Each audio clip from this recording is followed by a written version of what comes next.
이제 국힘 입장에서 보면 이번 경선은 경선도 그렇고 본선도 그렇고 사이비 구구 종교 세력을 누가 차지하나 경쟁이 될 거란 말이죠. 네, 그러니까 윤석열이 갖고 있는 그 세력, 네, 이걸 누가 차지하느냐가 관심사일 텐데 우선 신천지나 통일교는 사실 한동훈이어도 상관이 없어요. 네. 그렇죠. 네. 예, 오히려 그 검찰 세력을 등에 업으면 저들은 더 좋을 거예요. 그렇죠. 네, 그렇기 때문에 막판까지 기다렸다가 그냥 경선은 두고 봤다가 막판에 본선에서 개입하면 돼요. 자기들이 많이 개입을 하려고 지금 준비를 하고 있다면. 그런데 전광훈이나 여기 소년부 같은 구구 개신교 세력은 좀 달라요. 특히 전광훈은 윤석열과 이제 운명 공동체이기 때문에 윤석열을 끝까지 지키려고 지금 하고 있잖아요. 그리고 저는 누군가 정말 빅피처를 그렸다면 만약에 그런 하에서 움직이고 있다면 뭐 지금 전광훈이나 소년부의 색싸움 보면 꼭 그래 보이진 않지만 그거를 위해서 그것들을 다 그런 관계까지도 이용을 하고 있을 수도 있다고 저는 생각이 들거든요.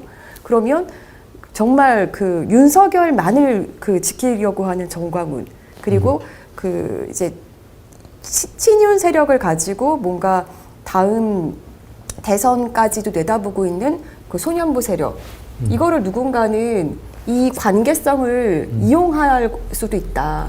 그래서 빅피처를 그리고 있다. 이렇게까지도 보여지거든요. 근데 다음 한번 보시면 지금 참 공교롭게도 국민의힘 내부에서 그래서 내부에서 경선 주자로 주목받고 있는 사람들을 보면 이 구구 개신교 세력을 등에 업은 사람들이에요. 일단 홍준표 같은 경우는 윤석열과 지금 협상은 가능하죠. 그런데 구구 개신교 세력을 업고 있느냐? 그렇게 보면 전환길에 대해서 요즘 우호적인 발언을 하니까 지지자들이 막 난리쳤대요. 그리고 정광훈에 대해서는 요즘 들어서 스탠스를 바꿨는데 과거에 막 욕설에 대해서 비판도 하고 막 그랬거든요. 그러니까 완전히 지금 그렇게 가깝진 않아요.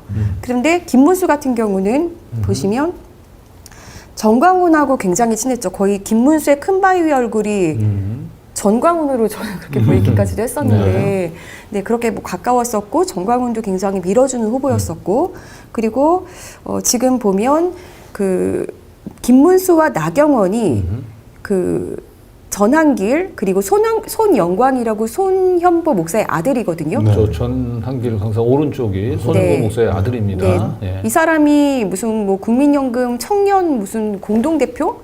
여기 그런 직함을 가지고 활동을 하고 있는데, 최근에도 국회 본관에서 기자회견 같은 걸 열면서 연금 개혁을 가지고 개악이다. 이러면서 국회에서 이제 추진하는 연금 개혁에 대해서 막 비판하고 그런 이슈로 지금 대동단결을 하고 있어요. 그 자리에는 윤상현도 왔었고, 네.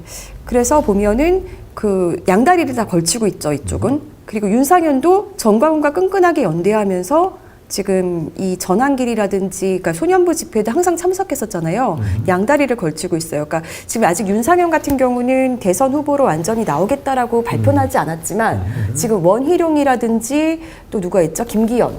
불출마를 선언한 가운데 윤상현은 아직도 고심 중이라고 하는 거예요. 그러니까 보면은, 지난번 예전에 국민의힘 경선 때 정광훈 세력이 대거 들어갔잖아요. 그 세력 중에 당권을 지금까지도 많은 사람들이 가지고 있을 확률이 높아요. 그렇죠? 다 빠지진 않았을 거 아니에요. 빠진 사람이 있다고 해도. 그렇기 때문에 지금 경선에서는 보면은 이런 정광훈이라든지 전한길이라든지 소년부 세력을 등에 업은 그런 후보가 사실 유력한 거죠. 그리고 그 사람들이 자기가 가능성이 있다고 지금 생각을 하는 것 같아요. 그런데 문제는 이 사람들이 지금 본선까지 갔을 때는 또 다른 얘기잖아요. 이게 지금 다들 정광훈이며 구구 세력이 너무 많이 묻어 있어요. 그리고 결정적으로 정광훈과 소년부 쪽, 이 전한길 쪽은 사이가 굉장히 안 좋아요.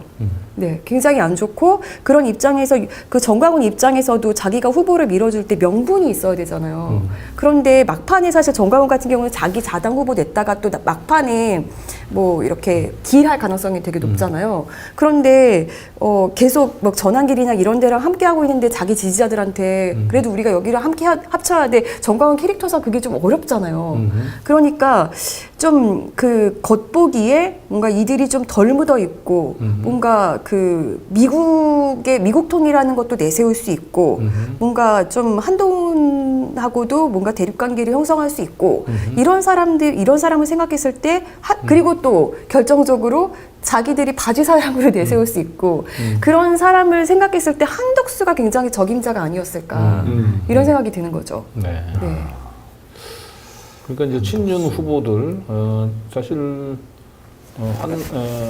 홍준표는 사실상 이제 그 뭐 반윤은 아니지만 완전히 또 친윤은 아니고, 근데 친윤 후보들은 이제 정광훈 또 손현보 양쪽으로 이렇게 양다리를 걸치거나 아니 또 이제 뭐 어느 한쪽에 있거나 그래서 사실 이 손현보하고 그 정광훈 이 두 세력을 통합할 수 있는 마땅한 후보들이 지금 보이진 않고 있는데 이런 가운데서 이제 한덕수는 이 아스팔트 우파 정광훈과 손현보 이 아스팔트 우파들을 하나로 모을 수 있는 그런 유일한 지금 새로운 그런 명분이 좀 될 수도 있다는 거죠. 정광훈 거죠. 입장에서도 이제 자유한국당에서 그 자유통일당에서 후보를 자기가 내세웠다가 예전에 네. 김경재 팽했던 것처럼 네. 막판에 그냥 딜할 수 있잖아요. 네. 그럴 때 뭐 윤상현이며 김문수처럼 계속해서 전환길이라든지 이런 데 함께했던 후보들보다는 좀 새로운 인물이 자기가 내세우기도 이렇게 뭐 좀 명분을 대기도 좋을 거 아닙니까? 네, 그러니까 이제 뭐 이런 거 저런 거 국힘당, 생각했을 때, 네.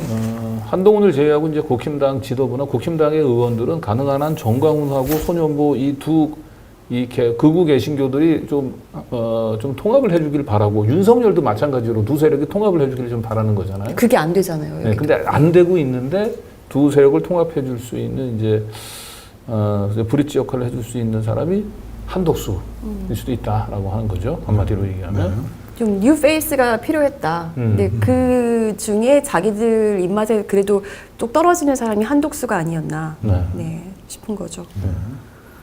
그런데 사실 저는 정말 자충수라고 보는 게요. 저는 한덕수는 제2의 윤석열 김건희 씨가 될 것 같거든요. 네, 그래요. 그렇습니다. 네. 네, 여기까지.